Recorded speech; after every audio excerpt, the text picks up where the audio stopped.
Lorsque Nadia se met au piano, même les plus jeunes membres de la famille Markelov arrêtent de parler et écoutent la valse que la petite de 13 ans vient d'apprendre. Depuis 4 ans, Nadia suit des cours de piano dans une école de musique. Seule élève atteinte de trisomie 21, Nadia suit le même programme que tout autre enfant.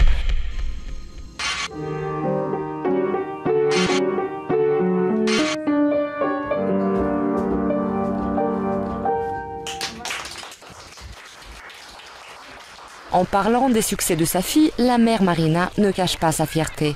Mais il y a 13 ans, lorsqu'au 8e mois de grossesse, on lui a annoncé que le fœtus était atteint du syndrome de Down, elle était désespérée.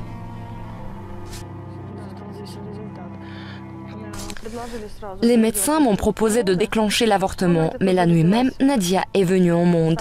Née avant terme, elle était atteinte de cardiopathie congénitale.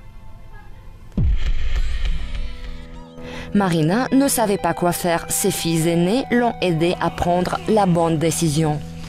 J'ai tout de suite dit à maman que même si elle l'abandonnait, je la récupérerais. J'étais prête à quitter l'université et faire tout mon possible pour la garder. Après la naissance de Nadia, Marina a dû abandonner son business et consacrer tout son temps à la petite. Grâce aux soins de sa mère, Nadia suivait presque le même rythme de développement que tout autre enfant. 4 ans après son arrivée au monde, la famille a adopté un autre enfant atteint de trisomie 21.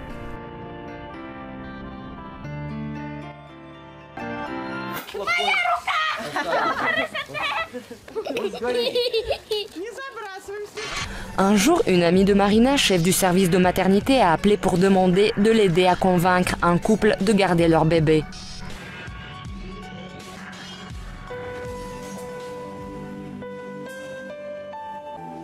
Nous leur avons présenté Nadia et on a cru qu'ils le garderaient. Si vous le laissez ici, je le prendrai et je ferai de lui un champion. J'ai cru qu'avec mes mots, je pourrais la convaincre.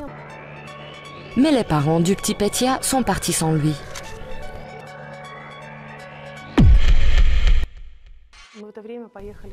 On était en vacances chez mes parents qui vivent en bord de mer. Avec mes filles, on cuisait des saucisses. C'est à ce moment que je me suis dit que Petya ne verrait jamais la mer. Une fois rentrée, je l'ai adoptée. Au cours de ces dernières années, des écoles spéciales et des programmes d'enseignement destinés aux enfants mongoliens ont été mis en place.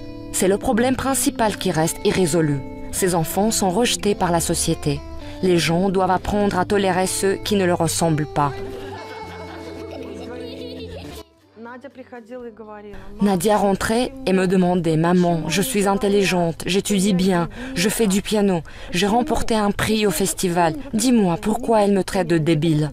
Notre but est de montrer aux autres qu'ils dansent, font de la musique, écrivent, qu'ils savent tout et veulent vivre.